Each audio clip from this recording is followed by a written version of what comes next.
Collar tight राहील या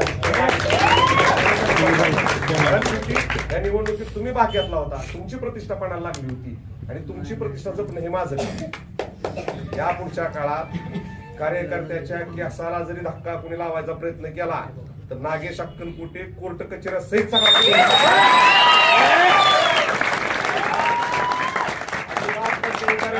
केसाला कुणी अरे म्हणलं तरी मला नुसता फोन करा, रात्रीचे किती वाजले असू द्या, नाही तुमच्यासाठी तिथं आलो तर बोला. आज मी एकटाच फिरत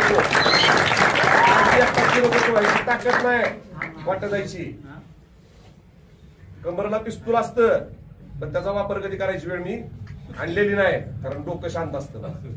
त्यामुळे मी सांगतो, कृपा करून कुठल्या कार्यकर्त्याला जर डावचाल, कुणाला जर काही त्रास द्यायचा प्रयत्न कराल तर मी सोडल्याशिवाय राहणार नाही तुम्हाला. निवडणुकीच्या पुरता विरोध होता आपला, निवडणूक संपले, झालं गेलं विसरून जावा. या पुढच्या काळात आता ज्यांनी कुणी निवडून दिलंय, ज्यांनी कुणी कष्ट घेतलंय, त्यांच्यासाठी काहीतरी आपल्याला करायचंय. त्या भूमिकेतनं आपण पुढे जाऊयात. सुपल साहेबांची प्रतिष्ठा राखण्यासाठी तन मन धनानं रात्रीचा दिवस करून तुम्ही सगळेजण राबलात, त्याबद्दल माझ्याकडे आभाराला शब्द नाहीत.